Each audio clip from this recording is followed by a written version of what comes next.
93회 기출문제 같은 경우는 이제 지금 저희가 세무 2급에 대한 기출문제 2로는 이제 시작을 할 건데 합격률이 상당히 높아요, 여러분. 세무 2급이 50% 나오면 상당히 높은 거예요. 대체적으로 한 30%대 정도 나오는 게 보편적이었어요. 근데 지금 연차적으로 놓고 봤을 때 작년 2020년도가 평균 합격률이 제일 높은 해인 것 같기는 합니다. 네, 그래서 상당히 높고요. 보편적으로 지금 2020년도 기출은 전반적으로 다 50%대 하나만 빼고, 네, 하나만 빼고 전부 다 50%대로 지금 나와져 있는 상황입니다. 문제가 별로 어렵지 않았다라고 보셔야 되고요. 그리고 우리가 이제 문제를 푸실 때 이론이 조금 어려우면 전산 실무가 좀 쉽고요. 전산 실무가 어려우면 이론이 조금 쉬워요. 그러니까 두 가지를 복합적으로 다 어렵게 내지는 않아요. 항상 시험을 보면 한쪽이 조금 어렵고 한쪽이 좀 쉽고 이런 식으로 병행이 된다 이렇게 보시면 될 것 같아요. 그래서 내용 들어가겠습니다. 자, 첫 번째 문제부터 보시면 지금 여러분들 시험 준비하시는데 지금 뭐 그 회계랑 같이 준비한다 그러면 세무랑 회계랑 문제를 풀어보시면 회계에서 물어보는 포커스랑 세무에서 물어보는 포커스가 좀 다른 게 있어요. 그러니까 그런 건 꼭 정리를 하고 들어가세요. 자, 지금 제가 왜 1번 문제를 띄워주면서 그 말씀을 드리냐면 1번 문제 같은 경우는 회계에서는 출제를 하지 않아요. 이거는 회계 쪽에는 시험 범위가 없는 부분이거든요. 근데 세무부터는 이 문제가 들어오는 부분이에요. 그러다 보니까 세무 쪽을 풀어보면 자주 나온다는 느낌이 조금 들 거예요. 회계에서는 안 보여지지만. 그래서 그런 부분들은 정리를 좀 잘 해가지고 가시는 게 우리가 조금 좋겠죠. 자, 첫 번째 문제. 다음 중 회계 정책 또는 회계 추정의 변경과 관련된 설명이다. 라고 되어 있고요. 틀린 거 찾아달라라고 얘기합니다. 자, 우리 회계 정책 또는 추정 변경은 다른 말로 얘기하면 회계 변경인 거죠. 네, 회계 변경이 있는데 그 변경의 종류가 정책적인 변경이 있고 추정적인 변경이 있다. 이렇게 얘기를 합니다. 정책은 쉽게 생각하면 방법론적인 거예요. 그러니까 내가 지금 회계 처리하고 있었던 방법의 성격을 갖고 있는 걸 바꾸겠다. 자, 소위 말해서 선입선출법으로 진행했던 걸 후입선출법으로 바꾸겠다. 이런 식의 형태예요. 그리고 추정이라는 건 뭔가 추정치의 의미가 들어가져 있는 내용을 바꾸는 거예요. 그럼 여러분이 추정치다라고 하면 우리가 뭔가를 곱해서 회계 처리하는 거. 대손충당금 설정액 누가 봐도 추정치예요. 분명히 남겨져 있는 채권은 확정 금액이지만 못 받을 가능성이 있다라고 하는 건 대손 예상률, 대손 추정률 이렇게 얘기하잖아요. 그러면 그 추정률이 바뀌었다는 얘기인 거예요.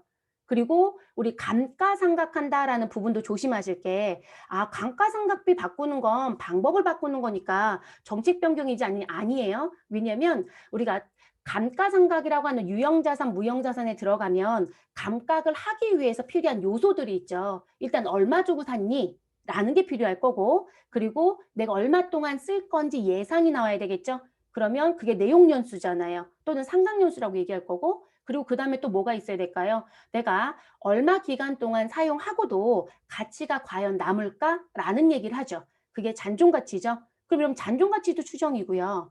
그리고 누구도 지금 얼마 동안 쓸 수 있을 것이다라고 하는 내용연수도 추정치예요. 근데 그 두 가지 요소가 빠지면 내가 취득 원가만 가지고 생각할 수 있다? 못해요. 할 수가 없습니다.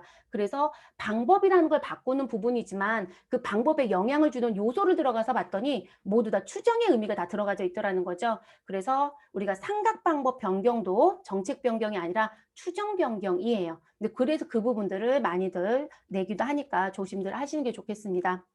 자, 그럼 첫 번째 내용 보면 회계 추정의 변경은 소급하여 적용하는 것이 원칙이다. 여러분, 우리가 지금 정책 변경과 추정 변경이 있다라고 했을 때 제가 방법을 바꾸는 거, 내용치를 바꾸는 거라고 했어요. 그럼 정책 변경이 조금 더 쉬워요, 사실상. 방법을 바꾸는 거니까. 계산의 근거에 맞춰서 차이만 정리하면 되니까. 그런데 추정이라는 건 우리가 예상치를 바꾸는 거니까 그렇게 쉽지 않아요. 그래서 소급이라는 걸 하지 않아요. 그래서 우리가 정책의 변경은 가격의 차이라든지 금액의 차이를 우리가 찾을 수 있더라 쉽게. 왜냐면 방법을 바꾸는 거기 때문에 선입선출이라고 하면 여러분 먼저 들어온 거 먼저 파는 거잖아요. 후입선출은 최근에 들어온 거 먼저 파는 거죠. 그럼 그거에 따라서 남겨져 있는 기말 재고 자산이라든지 매출 원가가 달라지는 건 명확하단 말이에요. 그러니까 차이 금액을 찾기가 쉬워요. 그래서 우리가 정책은 소급하여 적용한다라는 형태를 쓰지만 추정은 소급한다는 거 할 수 없어요. 이들은 너가 바꾸기로 했어? 라는 결정이 되면 그 결정부터 뒤로 가는 거예요. 전진한다는 표현을 써요. 그거를. 그래서 이 추정은 전진의 형태로 쓰는 부분입니다. 그렇기 때문에 소급하여 적용하는 것이 원칙이라는 건 사용할 수 없어요. 그래서 소급 적용이 원칙인 건 추정이 아니라 누구이다? 정책이다. 그러니까 앞에 이 소급을 살리고 싶으면 여기를 바꿔주시면 되는 거고요. 근데 앞에를 추정을 살리고 싶다. 그러면 여기를 전진으로 가셔야 돼요. 됐어요? 그래서 반드시 두 개 구분해서 가져갑니다. 답은 벌써 끝나버렸네요. 틀린 거 찾으라고 했으니까 답은 몇 번이다? 1번이겠죠. 나머지 거 들여다볼게요. 자, 회계 정책의 변경과 회계 추정의 변경이 동시에 이루어진다라고 하면 같이 나왔다는 거죠. 그러면 누구를 먼저 적용하고 누구를 할 거냐라는 부분. 우리가 사용하고 있었던 감가상각 자산을 팔게 되면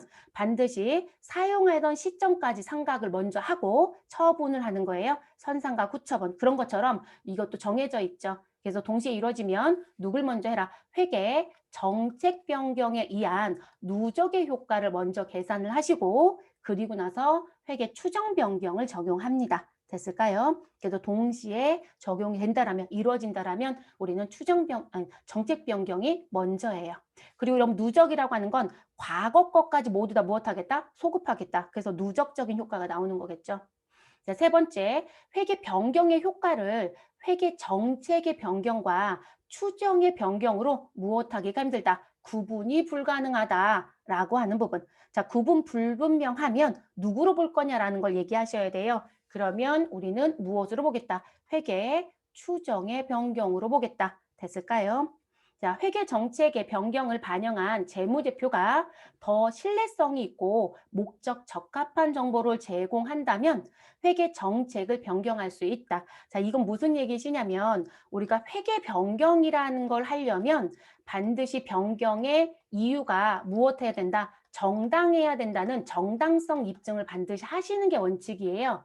그러면 이 정당성의 내용 중에 가장 대표적인 게 뭐냐면 지금 너네가 하고 있는 회계 방식을 적용하면 지금 다른 쪽에서 적용한 거랑 비교해 봤더니 야 신뢰성이 떨어져. 그리고 적기의 정보를 보여줘야 되는데 그것도 맞지 않아. 라고 얘기를 하더라는 거죠. 그러면 당연히 지금 하고 있었던 방식을 바꿔주는 게 맞아요, 여러분. 근데 그걸 정당성이라고 얘기를 해요. 그래서 정당성 입증을 해라. 그리고 정당성 입증 안 하는 게 하나 있죠. 꼭 같이 기억하셔야 되는 거. 우리 내가 바꾸려고 하는 게 아니라요. 무슨 부분? 아니 회계 기준이 바뀌었어요라고 하는 부분. 이런 국제회계 기준은 원래 예전부터 있었던 기준이 아니에요. IFRS라는 기준은 지금 외국 투자자들이 들어오면서 우리나라의 정보가 믿을 수가 없다라고 얘기를 했어요. 그러면 통상적으로 쓰는 부분에 회계 정책을 써달라고 얘기를 하겠죠. 그래서 도입된 게 국제회계 기준이에요. 그럼 국제회계 기준 때문에 회계 처리 방법이 바뀌었다. 그럼 내가 정당성을 입증할 이유가 없는 거예요. 그건 내가 바꾼 게 아니잖아요. 이해되셨어요? 그리고 이 부분 얘기할 때 또 하나 실수하지 말아야 될 거 문제 풀 때 무슨 얘기 나오냐면 세법의 기준이 바뀌었다. 그러니까 결론적으로 세법이 개정됐다는 얘기인 거죠. 그럼 세법이 개정돼서 나 회계 처리 방법도 바꾸겠다. 그건 관계없어요. 세법은 세법이고 회계는 회계예요. 따로따로 갑니다. 둘의 관계성은 없다고 보는 게 원칙이에요. 그래서 그런 부분까지 전부 다 정리하실 것. 그래서 이 부분은 일단 답은 몇 번이다? 1번으로 정리가 되어집니다. 그래서 이 문제도 자주 나와요. 그래서 항상 조심을 하셔야 되는 문제 중에 하나. 두 번째 문제로 넘어갈게요. 다음 중 유형자산 취득 시 회계 처리와 관련된 설명으로 틀린 것은 유형자산 취득과 관련된 회계 처리 문제가 출제가 된다라고 하시면 여러분들 유형자산에 가시면 유형별 회계 처리라는 걸 배웠을 거예요. 그 부분에 대한 문제가 집중적으로 출제가 되는 거예요. 그래서 우리가 전산 실무로도 출제가 되고 이론으로도 출제가 되고 자, 유형자산을 취득하는 과정에서 국공채를 불가피하게 매입하는 경우 강제 매입 채권이 있다라는 얘기네요. 내가 사고 싶지 않은데 규정에 의해서 무엇하고 있다. 나는 살 수밖에 없다. 그래서 강제 매입 채권이 있다라는 부분. 자, 그렇게 되면 해당 채권의 실제 매입가액과 그리고 채권의 공정가치의 차액이 생긴다라면 이 차액은 어디에 해당 유형자산의 취득 원가에 무엇하셔라? 포함해라. 그래서 이 문제 자주 나오는 게 나 토지를 샀는데 지금 강제매입 채권을 샀다는 얘기를 하죠. 건물을 샀는데 차량 운반구를 샀는데 그 세 가지가 주종목이죠. 그래서 나오는 부분 그래서 실제 매입가액하고 공정가치의 차이만큼 여러분 이게 매입가액에 돈을 더 많이 줘요. 왜냐하면 강제 매입 채권은 한 권에 권당에 써 있는 금액이 있어요. 근데 그게 금액이 5천 원짜리예요. 아예 정해져 있어요. 그러면 이 5천 원짜리를 사와야 돼요. 근데 이 5천 원이 시중에 가면 시가가 5천 원이 아니에요. 자, 제가 권에 써 있다라고 했어요. 그러면 결론적으로 액면가잖아요. 근데 여러분 유가증권 회계 처리는 액면가로 처리하는 게 원칙이에요? 아니면 시가라고 하는 공정가액으로 처리하는 게 원칙이에요? 매입하는 입장은 돈 준 거로 가시는 게 맞지만 그 매입가액에 대한 부분이 액면이었을 때는 시가로 가는 게 원칙이에요. 그러니까 유가증권의 금액은 시가로 가야 되는데 나는 돈은 액면으로 줬다는 거죠. 근데 통상적으로 봤더니 액면이 더 비싸더라는 거예요. 그래서 내가 5천 원 줬는데 시가는 4천 원이다. 그럼 내가 지금 1천 원을 더 지불했잖아요. 그럼 그 1천 원을 어떻게 할 거냐는 거죠. 이해되셨어요? 그래서 나오는 부분이에요. 그래서 그 1천 원은 유형자산의 취득 원가에 무엇해라? 포함해라. 같다라면 상관이 없겠죠. 그래서 1번 맞는 표현입니다. 두 번째, 건물을 증여로 취득한 경우 여러분 우리는 증여받았다라고 하게 되면 대변에 누가 생기죠? 내 수중에 건물이 생겼어요. 그럼 대변에 내 수중에 건물이 생겼으니까 자산, 수중, 이익이 생겼다라고 하는 부분. 이게 전산실무에서 자주 되잖아요. 그러면 자산 수중 이익이 생기고 차변에는 누가 들어온다? 건물이다라는 게 들어온다는 거죠. 그럼 문제는 여기에 금액을 뭐라고 쓸 거냐라는 걸 지금 얘기하라는 거죠. 당연히 시장에서 움직이는 무슨 금액이다? 공정가치로 가야 되는 게 맞겠죠. 그렇죠? 공정가치. 그런데 취득한 경우 취득 원가를 무엇한다? 계상하지 않는데요. 이런 경우는 없습니다, 여러분. 그래서 공짜로 생겼다라고 해서 자산 수중 이익이에요. 내 수중에 자산이 생겨서 이익이 생겼다는 표현. 그래서 공정가치로 회계 처리. 그럼 답은 벌써 2번으로 결론이 끝나네요. 자, 세 번째, 건물을 신축하기 위하여 사용 중인 기존 건물을 철거하는 경우 철거 비용은 전액 당기 비용으로 처리한다. 자, 3번 얘기가 나오면 내 머릿속에 그림은 반드시 두 가지가 정리가 돼야 합니다. 자, 무슨 부분이냐면 내가 건물을 무엇하였다? 일괄 취득했느냐? 이거 보셔야 되겠죠? 그래서 일괄 취득. 그래서 일괄 취득했다라고 했을 땐 우리는 공정가치로 회계 처리하는 게 맞습니다. 공정가치로. 근데 문제는 얘가 일괄 취득을 했는데 이 공정가치란 부분을 돈을 안 준 거예요. 같이 줘버리고. 근데 이게 구분이 불분명하다라고 얘기를 해요. 구분이 불분명. 아니, 구분이 불분명하면 문제는 뭘까요? 우리 구분이 분명이겠죠? 자, 이렇게 되면 내가 지금 일괄 취득할 때 토지와 그리고 거기에 붙어있는 건물을 같이 샀다. 그럼 회계처리는 토지는 토지, 건물은 건물대로 가야 되잖아요. 근데 구분이 불분명하면 사실상 토지가 얼마이고 건물이 얼마라는 걸 알 수가 없다는 거죠. 돈은 줬지만.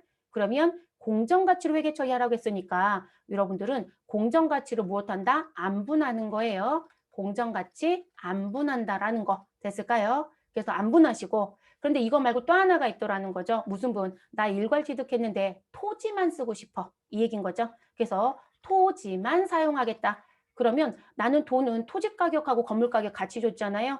그러면 이 경우엔 누구? 건물의 매입 가격도 건물 매입 가액이 있을 거고요. 자, 그리고 이 건물을 부숴야 되니까 뭐가 있을 것이다? 철거 비용이 있겠죠. 그러면 건물의 매입 가액과 철거 비용 무엇하셔라? 우리 더해라. 자, 이 더한 금액이 뭐가 된다? 토지가 된다. 이거 기억하셔야 되죠? 근데 여기 하나 더 들어가는 거 있어요. 우리 철거할 때 건물 부수면 철근 같은 거 나오죠, 여러분? 그쵸? 그러면 그 부분에 대한 건 매각을 해요. 그래서 돈을 받습니다. 그러면 지금 이 부분 더해진 금액에서 무슨 부분? 나 지금 현재 철근 등에 대한 폐기물에 대한 부분에 대해서 무슨 부분? 매각 금액이 있었어. 라고 하면 이 매각 금액은 무엇한다? 빼야 되는 거죠. 됐어요? 그래서 이렇게 움직인다는 거. 그래서 이 부분. 그래서 토지의 취득 원가로 간다. 그래서 이거랑 같이 내는 게 내가 사용 중이었을 때는 어떻게 하냐는 걸 같이 내는 거예요. 왜냐면 지금 사용 중인 건물을 부수겠다고 하잖아요. 철거. 그러면 지금 여기서 철거 비용은 뭐라고 얘기했어요? 토지가 됩니다. 개정 과목이 토지라는 거죠. 근데 내가 사용 중인 건물을 철거할 때 나오는 철거 비용은 토지가 안 돼요. 얘는 뭐로 처리한다? 비용 처리하는 거예요, 여러분. 비용. 근데 이 비용은 별도의 비용 처리하시는 게 아니라 우리는 유형자산을 철거하면 유형자산의 대부분 이익이 나오는 경우는 없어요, 여러분. 유형자산 뭐가 나오더라? 처분, 손실이 나와요. 그럼 이 손실에 무엇한다? 가산하시는 거예요. 가산. 그렇게 가는 게 원칙입니다. 그래서 그렇게 가시는 부분. 근데 이거 전산실무에서 이런 문제 낸 적 있어요. 출제자가 이걸 실기로 냈어요. 그런데 분계 처리를 하는데 뭐라고 줬냐면 이 당기 비용 처리 부분을 수수료 비용 처리라고 준 출제자가 있어요. 그럼 그냥 수수료 비용 쓰세요. 네, 근데 그건 맞지 않는 회계 처리예요. 왜 그렇게 내고 싶은지 모르겠어요. 그래서 이 수수료 비용 별도로 처리 못해요, 여러분. 우리가 일반적으로 재고 자산은 살 때 들어간 부대 비용이 있다. 그럼 취득 원가, 재고 자산을 뺀 자산들도 우리 부대 비용이 들어간 게 있다. 그러면 취득 원가에 다 가산이에요. 근데 팔 때는 재고 자산만 판관비 처리하는 거예요. 그리고 나머지는 별도 비용 처리 못해요, 법적으로. 그래서 모두 다 처분 손익에서 무엇한다? 빼거나 더한다는 게 원칙이에요. 그럼 그 문제는 잘못된 건데 어쨌든 출제자들이 의도한 대로 우리 맞춰줘야 돼요. 그러면 의심하지 마시고 그냥 수수료 비용 처리하고 끝냅니다. 그런데 원칙은 아니라는 거. 그래서 이렇게 정리하는 게 맞습니다. 됐을까요? 그리고 어쨌든 우리 시험 보려고 공부하시는 거니까 이거 가져가실 때 우리 이제 세무 2급이에요. 2급은 누가 조금 더 복잡하게 나온다? 부가세. 자, 그러면 이 부분 철거 사업자는 모두 다 과세 사업자입니다. 그러면 메인 매출 전표 문제로 나오기 시작을 할 거예요. 그럼 메인 매출 전표로 문제가 출제가 되면 여기에 철거 비용은 토지로 가는 거죠. 그럼 매입세 공제 못 받아 여러분 54 불공으로 갑니다. 그런데 사용 중인 건물의 철거 비용은 뭐로 가셔야 되는 거죠? 얘는 50일 과세로 가서 공제를 받는 거죠. 내용이 다르다는 거. 여기까지 정리하고 들어가셔야 시험 보실 때 문제가 되지 않아요. 자, 3번 맞는 표현이고 네 번째 정부 보조금. 여러분 정부 보조금이라고 할 수도 있고 얘하고 똑같은 글씨가 있죠. 국고보조금. 자, 이거는 참 들쑥날쑥합니다. 국고보조금이란 용어가 정부보조금 용어가 바뀌었어요, 사실은. 근데 세법은 여전히 국고보조금이라는 용어를 쓰고요. 같은 용어입니다. 그러면 지금 국가한테 지원금을 받아서 나는 자산을 샀다라는 얘기겠죠. 그러면 내 돈이 다 안 들어갈 수도 있고 일부가 들어갈 수도 있겠죠. 그럼 그 자산 취득과 관련된 정부 보조금은 우리 무엇 하셔라? 해당 자산에 무엇으로 차감하는 형식으로 기재하는 게 맞죠.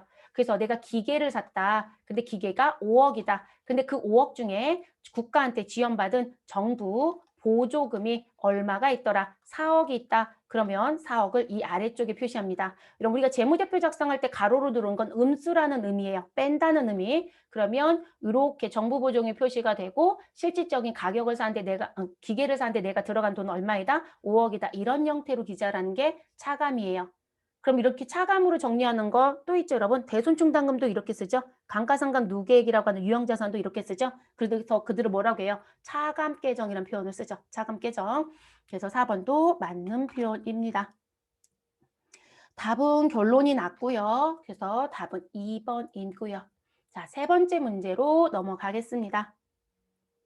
다음 중 무형자산에 대한 설명으로 틀린 것은? 이라고 묻습니다.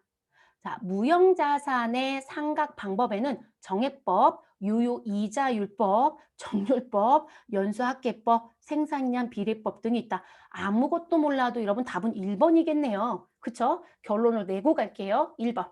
왜일까요? 여러분 유형자산 상각의 방법은 무슨 자산의 상각 방법을 준용한다? 유형자산 상각 방법 준용이에요. 네, 그래서 유형자산에서 하는 상각 방법을 그대로 따라갑니다. 근데 유효이자율법은 관계가 없죠, 여러분. 그래서 정액, 정률, 연수, 뭐 생산량 비례법 이런 걸 쓰겠죠. 유효이자율법은 여러분 우리 자산의 상각 방법이 아니라 사채죠. 사채에 가면 사채를 무슨 발행했다? 할인 발행했다. 사채를 무슨 발행했다? 할증 발행했다. 그래서 사채를 할인이나 할증 발행하는 것 때문에 액면금액과 무엇이 있다? 차액이 있다. 그래서 사채, 할인, 발행, 차금이 생긴다라는 얘기를 하죠. 또는 할증 발행 차금. 요거 생각할 때 쓰는 게 유효이자율법 또는 시장이유자율법으로 생각한다라고 하죠. 그때 쓰는 부분. 그래서 답은 1번. 두 번째, 내부적으로 창출한 영업권은 무형자산으로 인식할 수 없어요, 여러분. 그래서 영업권의 단서가 항상 붙죠. 무슨 부분? 돈 주고 산 것만 인정한다라고 하죠. 그래서 유상 취득만 무엇한다? 인정한다라고 얘기합니다. 세 번째, 무형자산에 대한 지출로서 과거 회계 연도에 비용으로 인식한 지출은 그 후 기간에 무형자산 원가로 인식할 수 없다. 라고 얘기합니다. 자, 그럼 당연한 얘기겠죠, 여러분. 네, 지출한 부분인데 벌써 비용으로 인식했는데 그 뒤에 가서 왜 원가로 들어와요? 네, 들어올 이유가 없죠. 네 번째, 무형자산 상각대상 금액은 그 자산의 추정 내용 연수 동안 체계적인 방법에 의해서 비용으로 배분한다. 이런 걸 뭐라고 얘기해요, 여러분? 상각하는 거에 대한 정의죠. 네, 상각 정의를 지금 얘기하는 거죠. 맞죠, 여러분? 그렇게 가는 부분이신 거니까. 이거 유형자산도 이렇게 표현하잖아요. 네, 삼각이 뭐냐라는 정의 부분이었다라고 봐주시면 되는 부분. 별로 어려웠던 부분은 아니네요, 여러분. 네 번째. 그럼 네 번째 문제는 사실상 세무 2급 보는 사람들을 기준으로 보면 너무 무시하는 문제이지 않나요? 이게 회계에서 정말 많이 내는 문제인데, 자, 지금 다음 중 자본 조정에 해당하지 않는 것. 근데 이 문제 자주 내요, 여러분. 정말로 내가 기억이 안 난다, 헷갈린다, 저런 계정 과목이 있었나 싶으면 어디 가시면 되죠? 우리 프로그램 빨리 여셔서 계정 과목 및 적요 등록에 가시면 계정 과목 쫙 보실 수 있죠. 네, 그거 보시면 되고, 근데 세무 2급 보는데 그거 본다라고 하면 조금 창피하긴 합니다. 자, 그래서 자본 조정에 대한 부분에 들어오지 않는 거를 찾으라고 했어요. 자, 일단 답은 결론이 나겠지만 반드시 공부하실 때 이렇게 정의를 좀 하시는 게 좋겠죠. 그래서 자본 잉여금, 자본 조정, 기타 포괄 손익 누계 계속 물어봐요. 풀어보시면. 그래서 계속 물어봅니다. 그리고 여러분들 지금 저희가 제가 뭐 따로 촬영하는 게 아니라 수업과 관련된 부분이잖아요. 그러면 회계랑 세무를 지금 같이 보시는 분들이 많을 거란 말이에요. 지금 제 강의를 듣고 있는 분들은. 그러면 이 부분이 회계 쪽에서 계속 나오잖아요. 그리고 자본 조정이라고 물어볼 수도 있지만 두 개의 성격이 다른 거로도 묻고 잉여금도 묻고 기타 포괄도 묻고 그러면 구분하셔야 되겠죠. 그래서 자본 잉여금의 대표적인 계정은 세 개. 자, 주식 발행 초과금, 감자차익, 자기주식 처분 2. 자본 조정은 우리 자본 잉여금은 플러스 성격이에요. 근데 그 플러스 성격 반대편의 성격들이 있었죠. 그게 자본 조정이 있겠죠. 그래서 주식 할인 발행 차금, 감자 차익의 반대인 감자 차손, 자기 주식 처분 이익의 반대인 자기 주식 처분 손실. 그런데 자기 주식을 처분하려면 사야 되죠. 그래서 살 때 임시적으로 쓰는 자기 주식이란 계정이 있죠. 그래서 얘는 자본을 깎아먹는 계정. 그리고 우리 배당을 주실 때 현금 배당이 있고 주식 배당이 있어요. 근데 현금 배당은 미지급 배당금에서 부칙 계정입니다. 그런데 주식 배당은 미교부 주식 배당금이라고 해서 자본 조정으로 분류가 됐다가 주식을 교부하면 상계 처리하고 끝나는 거죠. 그리고 주식 매수 선택권이란 것도 자본 조정에 들었다 없어질 수 있고요. 그리고 신규로 회사 설립하실 때 모집 설립하는 회사가 있어요. 그러면 신주청약 증거금이라는 부분에 그 모집 금액을 들어왔다가 뒤에 주식 발행할 때 상계 정리가 됩니다. 그래서 이런 계정들이 대표적으로 있다. 이렇게 보시면 되시고 기타 포괄 손익 누계액은 사실상 손익처럼 보여지는 부분이지만 손익계산서에 못 가는 아이들만 모아놓는 거. 그래서 미실현 보유 손익을 모아놓은 계정이라는 표현을 씁니다. 그래서 자본으로 들어가는 부분이고요. 매도 가능 증권 평가 손익이 있고 해외 산업 환산 손익이 있고 현금 흐름 우연 매입 파생상품 평가 손익이 있고 재평가 잉여금 잊어버리지 마실 것. 대부분 저희가 수업을 해보면 어디까지는 요 자리까지는 기억을 해요. 근데 재평가를 자꾸 놓고 가세요. 재평가 잉여금 잊어버리지 마세요. 재평가 잉여금은 유형자산의 원가 모형에서 배우셨을 거예요. 그래서 그 부분까지 들어갑니다. 그러면 답은 나와야 되죠. 우리 자기주식 자본 조정이고 주식 할인 발행 차금 자본 조정, 감자차손 자본 조정. 네 번째는 매도 가능 증권 평가 이익은 기타 포괄 손익 누계에게 해당되는 계정입니다. 다섯 번째 내용. 이것도 회계급수 문제예요. 제가 볼 때는. 그냥 회계 처리 묻는 거니까. 다음 중 사례의 회계 처리에 관한 설명으로 가장 틀린 걸 찾아달라. 그래서 사례를 봤더니 2021년도 제가 연도는 바꿨습니다. 3월 1일. 자, 우리 만불에 대한 그래서 만불 상당의 제품을 해외에 외상으로 판매했다. 여러분, 제품 팔았다라고 했네요. 그러면 우리가 상품을 팔면 뭐라고 부르고 상품 매출이라고 부르고 제품을 팔면 뭐라고 부르고 제품 매출이라고 부르겠죠. 그런데 외화로 팔면 반드시 환율을 확인해서 무엇 해야 된다? 원화로 바꿔서 회계 처리하셔야 되겠죠. 그럼 요 회계 처리를 해달라는 얘기잖아요. 그러면 회계 처리하시면 어려울 부분이 아니죠. 기본적인 부분이신 거니까 그러면 요 부분 회계 처리는 이렇게 하겠죠. 우리 3월 1일에 누가 봐도 매출인 거죠. 그리고 외상으로 팔았습니다. 그러면 만불 곱하기 1,000원에서 차변에 외상 매출금이라고 하는 당좌 자산이 들어올 것이고 대변엔 제품 매출이라고 하는 영업 수익이 들어오겠죠. 됐을까요? 그러면 1번에 가서 봤더니 우리는 3월 1일에 회계 처리할 때 차변에는 외상 매출금 계정 과목을 한다. 맞는 얘기고요. 자, 그리고 같은 날짜 회계 처리 시 대변에는 제품 매출을 계정 과목으로 한다. 끝났죠? 네, 더 하실 얘기 없을 거고. 자, 두 번째 내용. 자, 3월 31일. 자, 우리 만불의 외상 매출금. 그러면 우린 외상 매출금 1,000만 원이 있었죠. 네, 그렇죠. 외화 거래는 항상 환율의 차이가 생길 수 있어요. 그럼 환율의 차이 때문에 생기는 계정 과목 두 개가 있습니다. 자, 이 문제의 키는요. 기중에 실제 거래에서 나올 때의 환율의 계정은 뭐로 쓸 거냐? 환율의 차이 계정은. 그리고 결산할 때 쓰는 계정은 따로 있잖아요. 그것 때문에 낸 문제로 보여집니다. 자, 그래서 만불에 대한 외상 매출금이 보통 예금에 입금됐다라고 합니다. 자, 적용 환율은 1,050원. 그러면 매출했을 때 1,000원인데 돈 받을 땐 1,050이면 이익일까요? 손실일까요? 이익이죠, 여러분. 더 많은 돈을 받았으니까 사실 이익이 들어오게 됩니다. 그럼 회계처를 하시게 되면 차변에는 우리 만불 곱하기 1,050원에서 우리는 1,050만 원이 들어올 거고 우린 원래 갖고 있었던 외상 매출금 차변을 상계 정리하셔야 되겠죠. 그래서 대변에 외상 매출금 상계하시고 그리고 환율의 실제 차이는 무엇으로? 이익이니까 외환 차익이라고 처리하시면 되겠죠. 그리고 이게 환율의 차이인데 손실이다. 그럼 외환 차손 넣으시면 되겠죠. 그리고 무슨 부분? 이 외환 차손 이건 절대 결산 때 못 써요. 이건 실제 거래상의 환율의 차이예요. 외화 평가 때 쓰는 건 외화 환산 이익이나 손실이죠. 네, 그거 구분 정확하게 합니다. 중요한 부분이에요. 자, 그럼 세 번째 보시면 우리 회계 처리 시 차변의 보통 예금 계정 과목을 3월 30일자에 처리한다. 맞는 얘기고요. 자, 3월 31일 회계 처리 시 대변에는 외상 매출금의 감소와 외화 환산 이익이 아니라 외환 차익이 나온다라고 해야 맞는 답이 되죠. 그래서 답은 몇 번? 4번입니다. 이건 안 틀리시겠죠, 여러분? 분계 문제도 참 많이 내잖아요. 자, 여섯 번째 문제로 넘어가겠습니다. 다음의 그래프는 조업도에 따른 원가의 변화를 나타낸 것이다. 이거 원가 행태상의 분류죠, 여러분? 그쵸? 우리 시험 준비할 때 원가 중에 제일 많이 내는 게 행태상 분류라는 걸 정말 많이 냅니다. 그래서 행태상의 분류 반드시 기억하고 들어가실 것.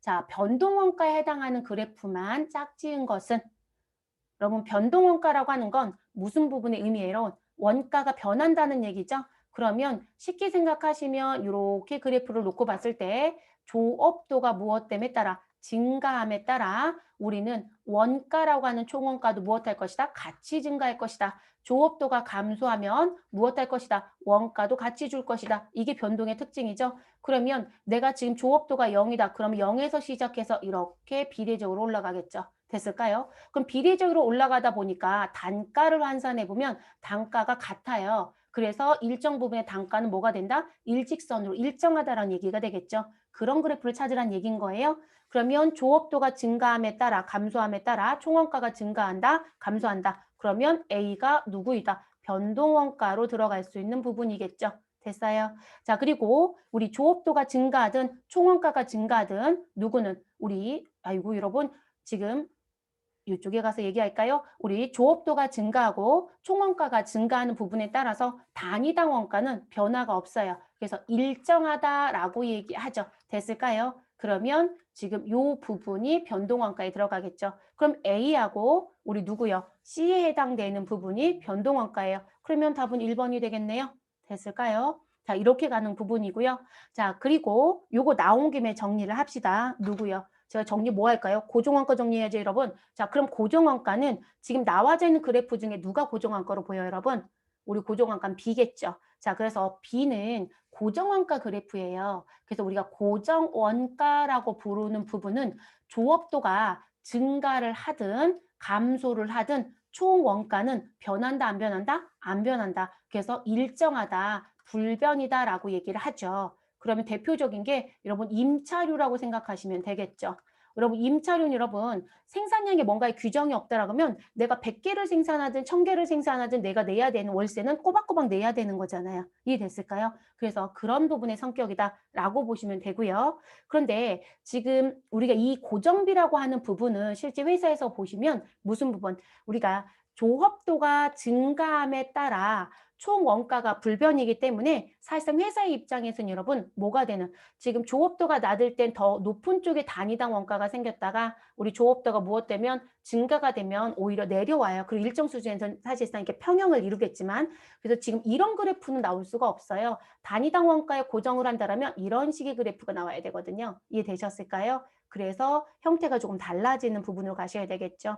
그래서 단위당 원가는 무엇하더라? 감소를 하긴 해요. 근데 그게 감소가 일정하다고 얘기할 수는 없거든요. 그래서 들어오는 부분들이 고정비. 자, 그리고 우리 고정과 변동이 합쳐져 있는 게 있죠, 여러분. 그래서 그래프를 그려놓고 봤더니 일정한 수준에서 이렇게 비례적으로 올라가는 거. 그럼 여기 일정한 수준까지는 무슨 부분이고 고정의 원가가 들어오는 거고 그리고 올라가는 부분부터는 변동의 원가가 들어오는 부분. 그러면 고정과 변동비가 합쳐져 있다. 그래서 이들을 혼합원가라고 얘기하는 부분 또는 준변동비라고 얘기하는 부분. 그래서 이렇게 나오는 부분들 이건 기본요금이 있는 원가들이죠. 이것도 자주 냅니다. 그래서 우리 전기요금 무조건 기본요금이 있어요, 여러분. 여러분들 휴대폰 사용하죠? 휴대폰도 기본요금 있는 경우들이 있죠? 그럼 그런 부분들이 이게 들어가는 거죠. 그래서 그런 걸 우리가 준변동원가 또는 혼합원가라고 합니다.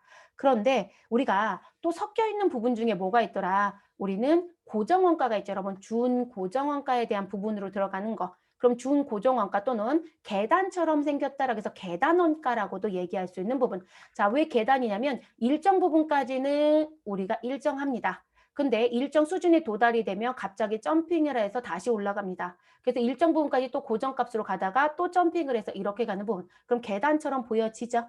됐어요, 여러분? 그러면 이 부분은 우리는 지금 생산 현장에 조장이 있다. 근데 조장 한 명이 우리 감독할 수 있는 총 인원은 최대한 30명밖에 안 된다. 그러면 지금 현재 감독관 한 명이라고 하면 이 한 명한테 월급을 줘야 될 거 아니에요? 그럼 월급이 총원가라고 보시면 돼요. 그러면 30명까지밖에 안 되는 거예요. 그러니까 지금 30명까지는 일직선인 거죠. 그런데 지금 현장에 30명이 아니라 35명이 됐다. 그럼 5명이 늘었네요. 그럼 5명은 혼자 살 수 없다는 거예요. 그럼 한 사람을 더 고용해야 된다는 얘기죠. 그러면 갑자기 뭐가 돼요? 우리 원가가 점프가 되는 거죠. 이해되셨어요? 이런 식의 형태를 띠는 거. 그걸 우리가 준고정원가 또는 계단원가라고 합니다. 이것까지 정리를 다 해 놓으실 것. 교재에 보시면 이거 그림 다 붙어 있어요, 여러분. 그래서 정리 안 되신 분들은 정리하고 갑니다. 이 부분은 세무도 잘 내지만 회계는 거의 단골이에요. 네, 거의 단골이고 그래서 꼭 정리를 잘 하고 가실 것. 그래서 답은 1번. 자, 7번째 문제로 넘어가시죠. 다음 자료를 이용하여 매출 원가를 계산하면 얼마인가 라고 묻습니다. 그러면 여러분들은 공식만 기억하면 푸는 문제죠. 이 문제도 자주 나오고요. 이 문제는 사실 점수를 주려고 낸 문제라고 전 보여져요. 자, 지금 현재 매출 원가는 어디에서 계산해야 된다. 우리가 항상 계정을 놓고 얘기할 때 일단은 제공품 계정이 먼저 보이죠. 그리고 제공품 계정에서 어느 계정으로 넘어간다? 제품의 계정으로 넘어가는 거죠. 그럼 제공품에는 당연히 기초 제공품이 있을 거고 단기 투입된 단기 총 원가가 있을 것이고 그리고 미완성으로 남겨져 있는 기말 제공품 재고가 있고 완성이 되면 우리는 완성품 원가가 들어오죠. 이게 단기 제품 제조 원가일 거고 이게 어디로? 우리 제품으로 넘어가는 거죠. 그럼 제품도 아직 못 팔은 게 있으면 기초 제품 재고액이 있고 제공품 계정 대변에서 차변으로 넘겨받은 누가 있을 것이다. 우리 완성품 원가라고 하는 단기 제품 제조 원가가 있겠죠. 그리고 그 부분 중에 내가 못 팔았으면 누구요? 제품을. 그러니까 여러분 제공품 못 팔았다고 얘기 안 해요. 미완성이라는 표현을 쓰는 거고 제품은 못 팔았다는 표현이 맞겠죠. 그럼 못 팔은 건 창고에 기말로 남겨져 있다라고 얘기를 하겠죠. 그리고 팔은 건 뭐가 될 것이다? 손익계산서의 매출 원가로 넘어가는 거죠. 항상 그림은 이렇게 되는 거예요. 그런데 이렇게 선을 그어서 이 앞쪽에 등장하는 부분들은 어디에서 확인이 가능하고 제조, 원가, 명세서에서 확인이 가능하고 이해되셨을까요? 그리고 이 제품과 관련된 이 내용은 어디서 확인이 가능하다? 손익, 계산서에서 확인이 가능하겠죠. 됐을까요? 이렇게 움직이는 부분. 그럼 지금 매출 원가 제품 계정에서 생성되는 거 확인해 달래요. 그럼 일단 제가 분명히 제공품 계정의 단기 완성품이라고 있던 단기 제품 제조 원가를 결정하지 못하면 이건 못해요. 지금 내용을 쭉 봤더니. 그럼 제일 먼저 할 건 단기 제품 제조 원가라고 하는 부분을 먼저 얘기하셔야 되겠죠. 그럼 기초 제공품 재고액 가지고 오시고 50만 원, 단기 총 제조 원가 200만 원을 무엇하시고 더해 주시고 여기서 우리 기말 제공품 재고액을 무엇하셔라? 빼주시면 되겠죠. 그럼 50만 원 더하기 200만 원 마이너스 100만 원 하시면 우리 단기 제품 제조 원가는 150이 됩니다. 됐죠? 자, 그리고 우리 제품에 대한 부분. 제품은 기초 제품 재고액. 그러면 기초 제품 재고액 여기 있네요. 이 금액에 우리 조금 전에 결정한 단기 제품 제조 원가를 가져다가 무엇 하시고 더해 주시고 누굴 빼면 돼요? 기말 제품 재고액을 빼시면 되죠. 그러면 150만 원에 40만 원 더하면 190, 190에서 45만 원을 빼시면 145만 원이 되겠네요. 그럼 답은 몇 번으로? 1번으로 정리시켜 주시면 되겠죠? 별로 어려웠던 문제 아니시고요. 네, 요 패턴 문제도 자주 내는 문제 중에 하나이죠, 여러분. 그래서 반드시 푸실 수 있어야 되는 문제 중에 하나입니다. 그 여러분, 우리가 이 문제를 풀 때요. 단기 제품 제조 원가라는 걸 계산해서 매출 원가로 가는 걸 풀 수도 있지만 우리가 제품 쪽에서 어디로 제공품 계정으로 내려오는 역순의 문제도 출제할 수 있어요. 네, 그래서 항상 그 부분의 위치들 계산하는 문제 나오니까 정리하고 들어가십시오. 그래서 답은 1번입니다. 자, 8번째 문제. 다음 중 보조 부문의 원가를 제조 부문에 배분하는 방법에 대한 설명으로 틀린 것은 이라고 얘기합니다. 여러분 이 부분은 뭘까요? 우리가 일반적으로 생산에 가시면 제조 부문이란 부분이 있는데 그 제조 부문 중에 도와주는 부문들이 있죠, 여러분. 그걸 보조 부문이라고 하죠. 그럼 보조 부문이 제품 하나를 단일 제품을 만든다면 이건 의미가 없어요. 근데 제품을 여러 개를 만들면 원가를 정확하게 계산하기 위해서 지금 보조 부문에 대한 부분이 어느 부분이 얼마씩 쓰였는지 정리를 해주셔야 되겠죠. 그걸 묻는 거예요. 그러면 방법이 3가지가 있죠. 직접 배부, 단계 배부, 상호 배부라는 게 있죠. 네, 그거 묻는 부분입니다. 자, 직접 배부 똑같아요, 여러분. 그래서 직접 배분법은 보조 부문 상호 간에 행해지는 용역의 수수를 무엇한다? 무시한다. 이게 특징이죠. 네, 그래서 무슨 부분? 여러분 우리가 수선 부문도 있고 전력 부문도 있는 보조 부문이 있대요. 근데 여러분 수선 부문이 뭔가를 고치기 위해서는 전력 부문의 전기를 가져다가 사용할 수도 있지 않아요? 그러면 이 부분의 관계도 따져보셔야 원가가 정확하게 계산이 돼요. 근데 이 보조 부문 간의 이 둘의 관계는 무엇한다? 아유, 난 신경 안 쓸 거야. 그냥 무슨 부분? 제조에서 쓰여진 것만 가지고 할게. 그래서 우리는 제조에 들어갔더니 절단 부분이 있고 용접 부분이 있다. 그러면 절단과 용접에서 쓴 전력에 대한 것만 가지고 가겠다. 수선에 대한 것만 가지고 가겠다. 그러면 여러분 용역수수 완전히 무시하는 거잖아요. 자기들 간에 일어났던 것. 이해되셨어요? 그래서 보조부문 상호 간의 용역수수는 완전히 무시한다. 자, 그래서 보조부문 원가를 각 제조 부문에만 배분하는 방법 맞습니다. 그래서 계산이 가장 간편하죠. 대신에 가장 불확실해요, 여러분. 간편하지만 가장 불확실. 자, 2번째. 단계 배분법은 보조부문 원가의 배분 순서를 정해라. 배분 순서가 제일 중요해요, 여러분. 이 배분 순서에 따라서 제품에 배분되는 원가가 달라질 수 있어요. 이익이 달라지진 않습니다. 발생된 원가는 동일하기 때문에 이익은 달라지지 않지만 각각의 제품 원가는 달라질 수 있어요. 그래서 배분 순서가 제일 중요한 거고요. 그래서 그걸 정하시고 그 순서에 따라서 보조 부문 원가를 다른 보조 부문과 제조 부문에 단계적으로 배분하는 방법. 그래서 우리는 지금 현재 보조 부문에 수선이 있고 그리고 누가 있더라? 전력이 있더라. 그리고 제조 부문엔 절단이 있고 용접이 있더라 라고 했을 때 이 둘의 관계는 고려는 하겠다는 거예요. 그런데 전부 다 고려하는 게 아니라 무슨 형태인 거예요? 아, 우리는 지금 보조 부문에 대한 내용 중에는 수선을 1번으로 할게. 이렇게 얘기하는 거죠. 그러면 수선이 어디에? 전력에도 관계 있고 절단에도 관계 있고 용역에도 관계 있을 거거든요. 그걸 고려해요. 그래서 첫 번째 단계만, 첫 단계만 뭘 한다? 보조 부문의 수수 관계를 인정하는 거예요. 그런데 2번째 단계부는 다 무시해요. 그래서 얘가 중간적인 입장이라는 표현을 그래서 하는 거고 그래서 반드시 그런 내용까지 갖고 가셔야 되는 부분. 그럼 2번도 맞는 얘기죠? 자, 3번째, 상호 배분법은 보조 부문 간의 용역 수수 관계를 완전히 고려하는 부분이다. 그렇죠. 그래서 가장 정확하다. 그런데 얘는 연립방정식으로 풀어야 되거든요. 근데 여러분 지금 이렇게 4개 정도면 괜찮아요. 근데 여러분 자동차 회사에 가시면 이게 4개로 끝나지 못해요. 이해되셨어요? 근데 그걸 연립방정식으로 모두 다 원가를 배분한다고 생각을 해 보세요. 머리가 터질 거예요. 자, 어찌 됐든 그렇게 푸시는 부분. 그래서 3 번은 맞는 표현은 맞습니다. 그래서 네 번째 얘기하네요. 자, 상호 배분법은 이론적으로 가장 타당하다. 그렇죠. 제가 가장 타당한 건 맞아요. 근데 가장 간단하고 효율적이라고요? 불가능해요. 간단하고 효율적인 건 누구이다? 직접 배분법이에요. 그런데 가장 부정확해요. 네. 그래서 우리 답은 4번이 되겠네요. 이런 문제는 여러분 몇 번 패턴을 보시면 답이 보여요. 네, 나오는 패턴이 비슷하기 때문에 이거 계산 문제 출제합니다. 계산 문제 푸실 수 있어야 돼요. 최소한 어디까지는 단계 배분법까지는 계산 푸실 수 있어야 되는 부분이고요. 자, 9번째 문제. 개별 원가 계산과 종합 원가 계산에 대한 설명 중 틀린 것은 이라고 묻고 있네요. 자, 그래서 내용을 들어가서 봤더니 첫 번째, 자, 개별 원가 계산은, 이런 개별 원가 계산의 특징이 뭔가요? 우리 케이스 바이 케이스처럼 건건히 계산하겠다라는 게 개별 원가인 거죠.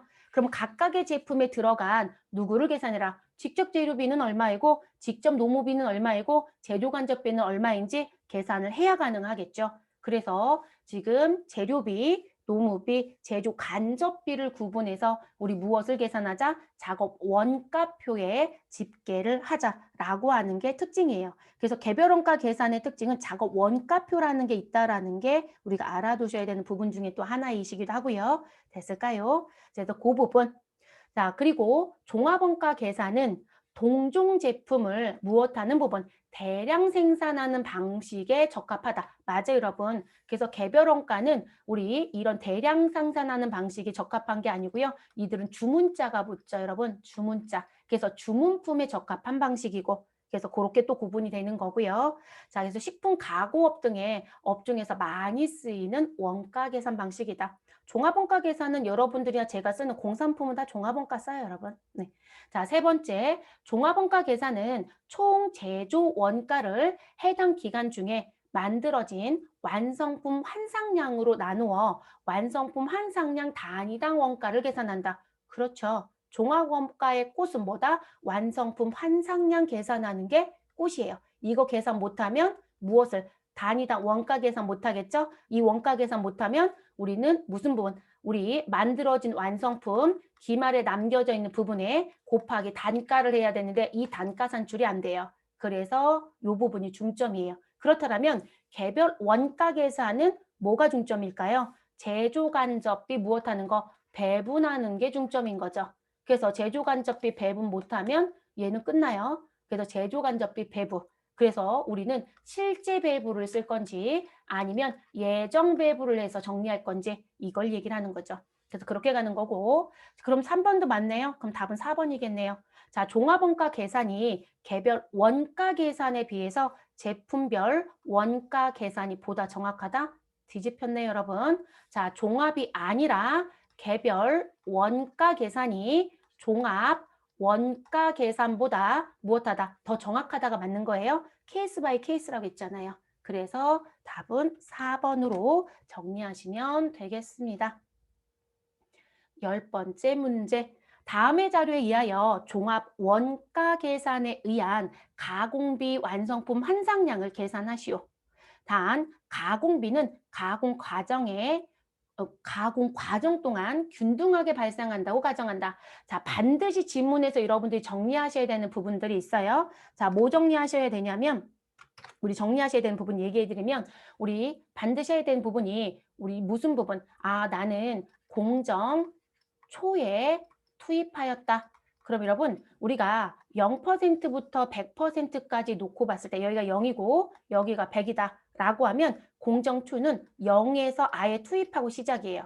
그러면 이 공정초에 투입했으니까 이 사람은 이 전반에 걸쳐서 생산할 때 투입할 게 있다 없다? 없다예요. 그래서 공정초는 완성도가 무조건 몇 프로이다? 100%로 놓고 보는 거죠. 이걸 기억해야 정리가 되겠죠. 그리고 공정 전반이라는 표현 또는 균등하게 발생한다라는 건 우리가 중간중간 필요할 때 무엇하겠다? 투입한다 이런 얘기예요. 그러면 이 부분은 누군가 완성도를 파악해야 되겠죠? 그래서 완성도는 시험지에 이렇게 줄 겁니다. 그럼 주어진 완성도를 가지고 정리하실 것. 그래서 이 부분 정리를 해야 완성품 환상량 계산을 하실 수 있겠죠. 자, 그러면 완성품 환상량 계산에 들어가 볼게요, 여러분. 자, 평균법 하고요. 지금 봤더니 선입선출법 두 개 다 계산해 달래요. 근데 여러분, 사실 이 부분을 공부를 하셨다라면 평균법하고 선입선출법의 완성품 환상량의 차이는 누구의 차이다? 기초 제공품 수량의 차이인 거예요. 그건 기억하셔야 되겠죠. 네, 기초 제공품의 차이이다. 자, 평균법은 어떻게 계산한다? 완성품 수량의 기말 제공품 수량 곱하기 완성도에 대한 부분. 자, 그렇게 해서 계산이 되는 게 맞겠죠, 여러분? 그래서 우리 기말 제공품 수량의 완성도를 곱한 걸 뭐라고 해요? 완성품 환상량이라는 표현을 쓰는 거잖아요. 그죠? 환상량. 환상량의 의미는 다 아실 거니까. 그래서 나온 부분. 그러면 지금 나와져 있는 부분의 내용을 보시면 단기 완성량 500개이고 기말 제공품 200개예요. 그러면 500개 더하기 200개에 대해서 50% 계산하면 100이네요. 그러면 평균법에 우리 가공비 완성품 환상량은 얼마이다? 600개라고 보셔야 되겠죠. 우리 균등하게 발생한다고 했으니까 제가 주어진 완성도 가져가시라겠어요. 자, 선입선출법. 이런 선입선출법의 특징은 이렇게 t 계정을 놓고 봤을 때 내가 기초가 있고 단기에 투입한 게 있다라고 했을 때 우리 지금 완성된 게 있고 기말로 남겨진 게 있겠죠. 자, 조금 전에 보여드렸던 평균법은 이 두 개를 구분할 필요가 없어요. 이 두 개를 모두 다 혼합해서 무엇하겠다. 완성에도 갈 수 있고 어디에도 갈 수 있다. 우리 기말에도 갈 수 있다라는 거로 보는 거죠. 그래서 기초를 아예 고려하지 않는 거예요. 전체를 하나로 보는 거기 때문에.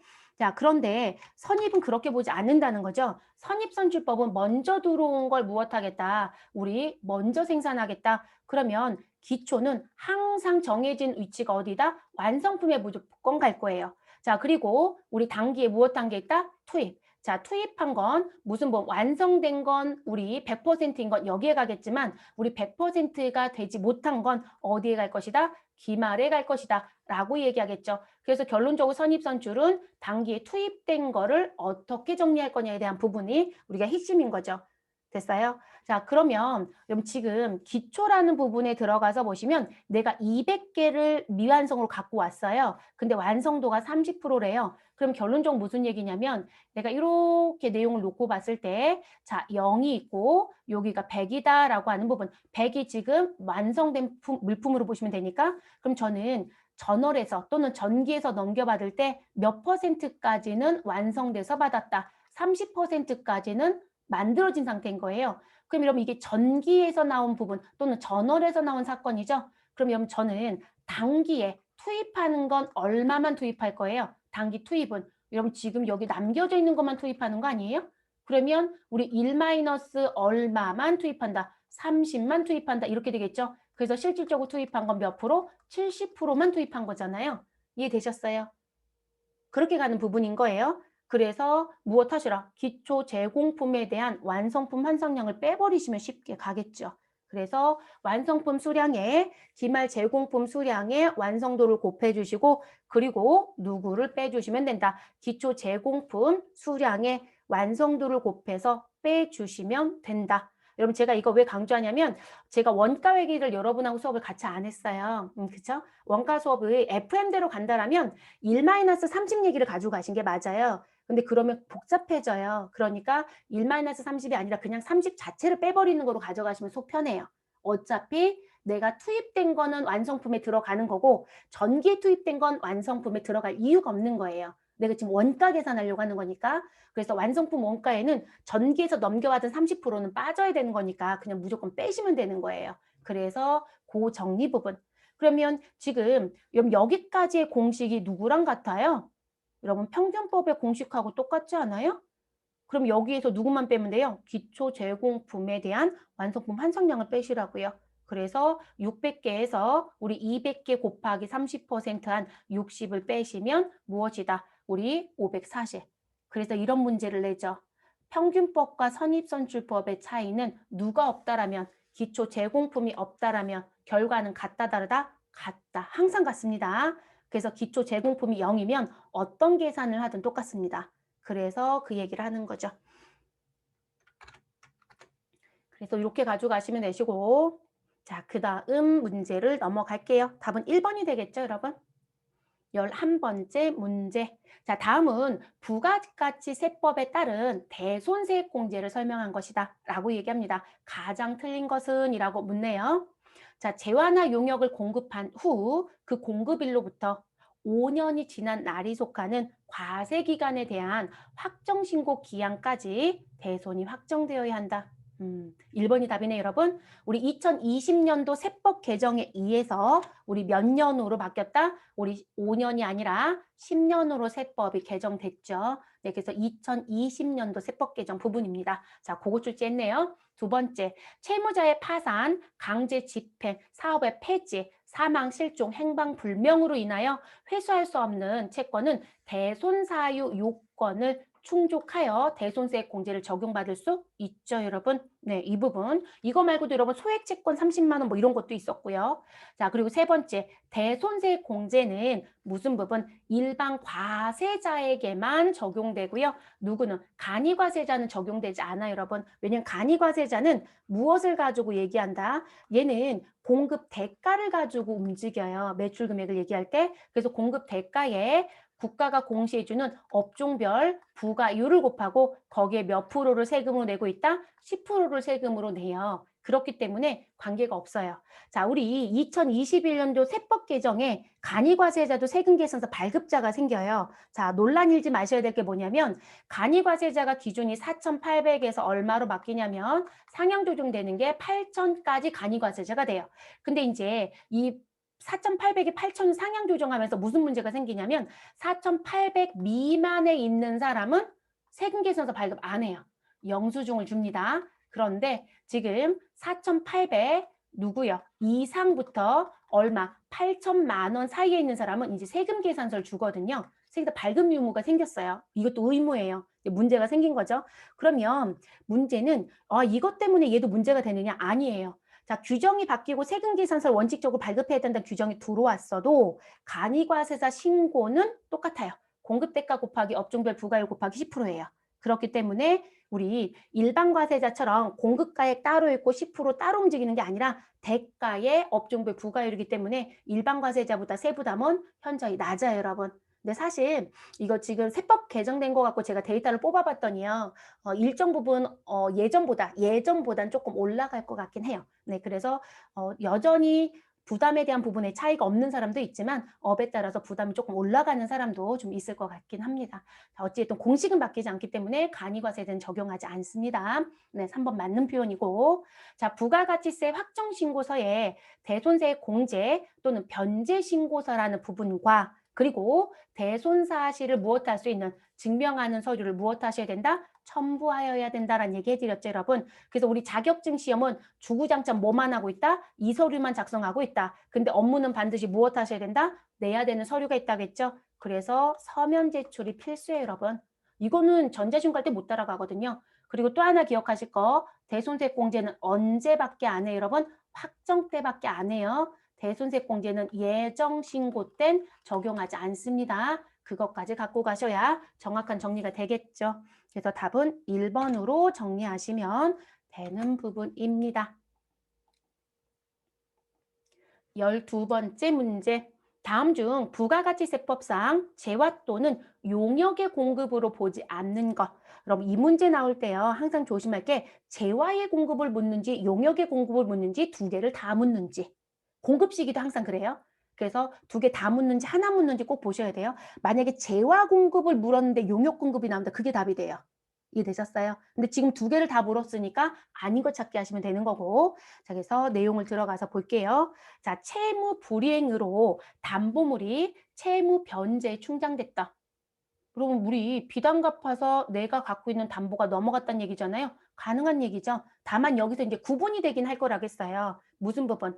더 많은 돈이 지금 받느냐 아니냐 이런 걸 따져보긴 할 거라겠어요. 그래서 일반적으로 지금 현재 채무 불이행으로 내게 넘어가는 건 일단 무슨 뭐 공급으로 볼 수는 있어요. 거기에 다만자가 붙는 거죠. 그래서 1번은 틀렸다고 하긴 좀 어렵습니다. 두 번째, 사업자가 폐업할 때 내가 과거에 당초라고 표현했네요. 당초에 매입세액을 공제받은 게 있었다. 그래서 당초 매입세 공제된 자기 생산 또는 사온 취득재화 중 남아있는 재화가 있다. 이걸 아주 간단하게 뭐라고 해요, 여러분? 폐업시 잔존재화. 간주 공급에 있었던 거죠.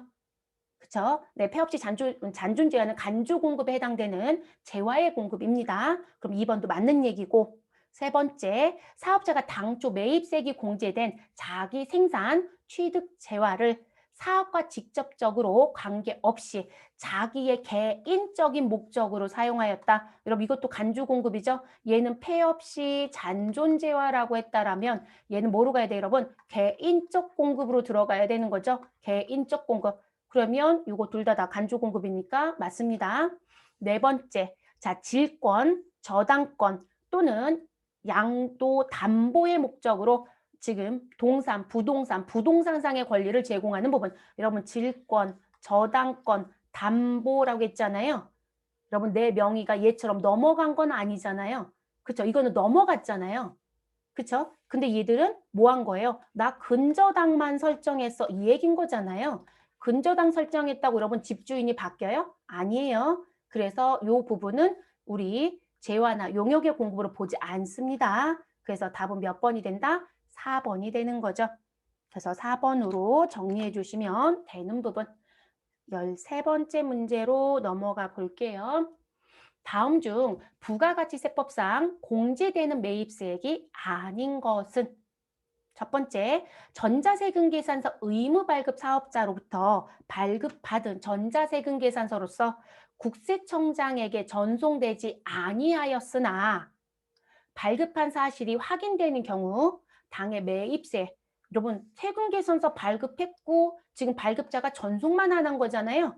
그렇죠? 그렇다고 매입세 공제를 못 받는다는 규정이 있지는 않아요, 여러분. 다만 발급자는 미전송이나 지연전송 가산세를 내야 되겠죠. 근데 매입자 입장에서는 매출자는 그렇게 되지만 매입자 입장에서는 그냥 공제 받으시면 됩니다. 그래서 이거는 공제가 가능한 사항인 거고요.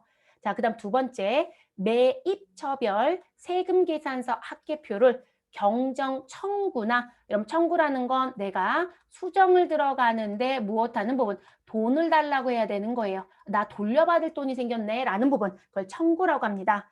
자, 그래서 경정 청구나 경정시는 내야 되는 돈이 있다는 얘기고요. 그래서 이때 제출을 했다라면 우리 그와 관련된 매입세 공제가 되느냐? 당연히 되겠죠, 여러분. 그렇죠? 자, 세 번째, 예정신고 시 매입처별 세금계산서 합계표를 제출하지 못하여, 여러분 예정신고 때 제출하지 못했다라고 하면 언제 제출하시면 된다고요? 확정 신고 시 무엇할 수 있다? 제출할 수 있다. 대신에 가산세를 낼 수는 있겠죠. 그러면 무슨 가산세?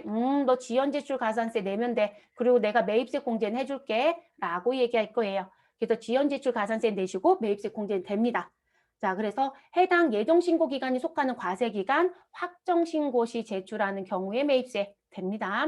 네 번째, 공급 시기 이후에 발급을 받은 세금계산서로서 해당 공급 시기가 속하는 과세기간에 대한 확정신고 기한이 지난 후네요, 여러분.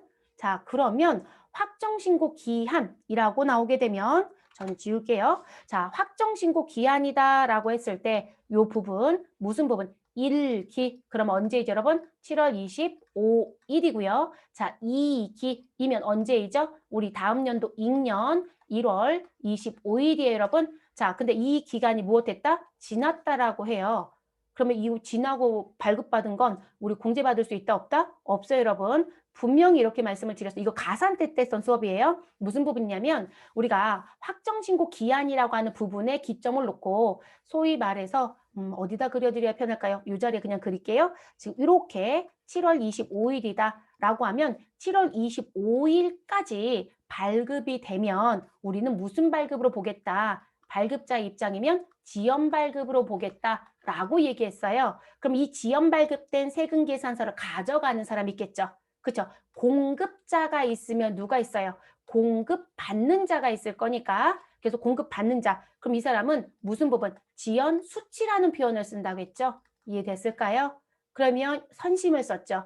지연 발급에 해당되는 공급자는 1% 가산세를 내고 지연 수치에 해당되는 사람은 0.5%의 가산세를 내라. 대신에 가산세를 내는 대신에 너 무엇 해줄게? 매입세액 무엇은? 공제는 해줄게. 이렇게 얘기했었거든요. 근데 그 기간이 확정신고 기한까지예요. 그러니까 7월 25, 1월 25일까지는 발급이 돼야 돼요. 그런데 이 날짜 뒤로 발급이 된다는 얘기잖아요. 이해됐어요? 그러면 지연 발급이다, 미발급이다, 미발급이에요. 됐을까요? 자, 미발급. 그러면 지금 당연히 공급자는 미발급 가산세 낼 거고요. 자, 이 미발급된 세금 계산서를 공급받는 자가 받아오면 우리 매입세 공제가 안 돼요, 여러분. 이걸 구분하실 수 있으셔야 되는 부분입니다. 그래서 지금 지연 발급인지 미발급인지 구분하실 것. 4번은 무슨 발급이다? 미발급. 됐어요? 그래서 매입세 공제 못 받습니다. 자, 지금 공제되는 매입세액이 아닌 건 몇 번? 당연히 4번이 되겠네요. 그래서 4번으로 정리하시면 끝나는 부분. 14번째 문제. 다음 중 소득세법상 이자소득 총수익 금액의 수입 시기, 귀속 시기에 대한 설명으로 가장 옳지 않은 것은 이라고 합니다. 이 문제가 사실 어려워요, 여러분. 우리 소득세 보면 암기할 거 진짜 많지 않나요? 근데 부가세도 만만치 않지만 근데 이런 건 우리가 익숙하지 않은 용어라서 그럼 결론적으로 귀속 시기가 정해져야 우리가 소득세 신고하는 1월 1일부터 12월 30일에 들어오는 걸 결정할 수 있기 때문에 이런 문제 된다라고 보시면 되겠습니다. 조금 복잡했던 것 같아요. 제가 봤던 문제 중에 일단 제일 어렵게 냈던 문제로 보여집니다. 자, 저축성 보험의 보험 차익은 여러분 저축성 보험의 보험 차익은 이자 소득이 맞습니다. 자, 그래서 보험금 또는 환급금의 지급일이며 다만 기일 전에 무엇하면 해지를 하면 그 해지일이다. 맞아요, 여러분. 그래서 우리가 보험 차액이라고 하는 건 내가 보험을 받아야 되는 거예요. 그래서 그때 같이 나올 거거든요. 그러니까 지급일이란 표현 맞고 근데 내가 만기까지 못 기다리고 중간에 뭐 할 수도 있어요, 여러분. 해지라는 걸 할 수 있잖아요. 그러면 해지일로 가야 되겠죠. 이건 저축성 보험이라는 부분뿐만이 아니고요. 다른 요건도 비슷해요. 이런 성격들은. 자, 두 번째. 비영업대금의 이익. 이건 여러분 제가 차용증 쓸 거라고 했어요. 그럼 차용증에 이자 언제 주겠다라고 약속한다 안 한다? 할 거라고 했습니다. 그래서 무엇으로 가는 게 맞다? 여러분 약정일로 가는 게 원칙이에요. 근데 약정일 이후 실제 이자 지급일이 원칙이라고 되어 있잖아요. 이게 틀린 거예요, 여러분. 그래서 원칙은 무엇으로 가야 하는 게 맞다. 지금 실제 이자를 받은 날짜가 아니고요. 약정일이에요. 다 약정을 합니다. 그래서 약정일로 가는 게 원칙. 답은 그럼 몇 번이 되는 거예요, 여러분? 2번이 되겠네요. 답은 벌써 2번으로 끝내주시면 되겠습니다. 그래서 약정일. 그걸 기억하실 것 됐을까요? 그리고 여기 실제 이자 지급일은 여러분 예외예요. 이 다만이 예외인 거거든요.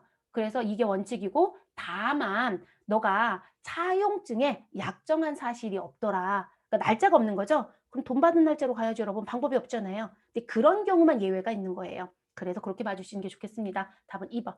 자, 그리고 세 번째, 채권의 이자와 할인액은 무기명 채권은 실제 지급받은 날. 자, 기명 채권은 이자와 할인액은 약정에 의한 지급일. 이런 무기명은요, 무슨 의미일까요? 누구라는 얘기를 할 수가 없는 거.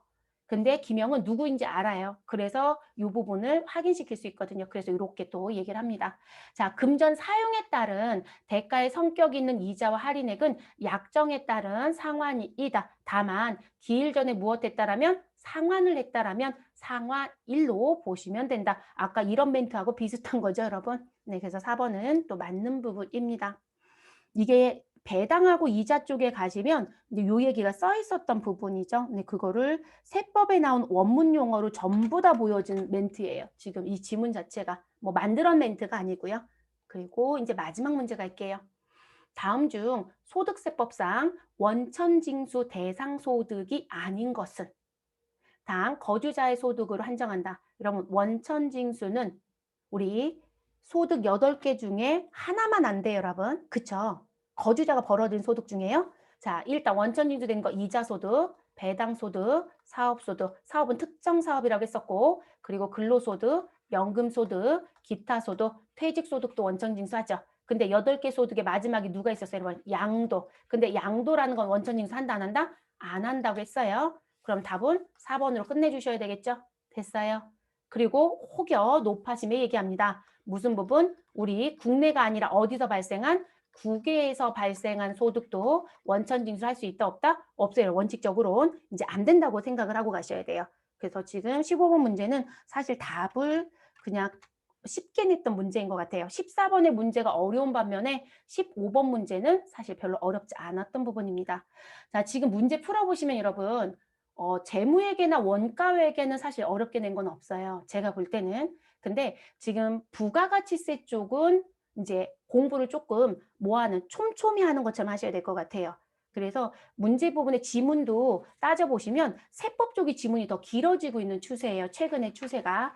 그리고 지금 내용을 조금 봐야 되는 쪽들을 내고 있는 부분입니다. 그래서 세법 공부를 조금 더 하시고 틀린 문제들은 한 번 더 오답 정리하세요. 근데 우리가 항상 공부하실 때 자격증 공부하실 때는 오답 노트 하시라고 하니까 그래서 그렇게 정리를 해서 마무리를 하시면 되실 것 같습니다. 자, 이렇게 해서 93회는 마무리하고요. 저희 다음 시간에는 다음 차수 풀도록 하겠습니다.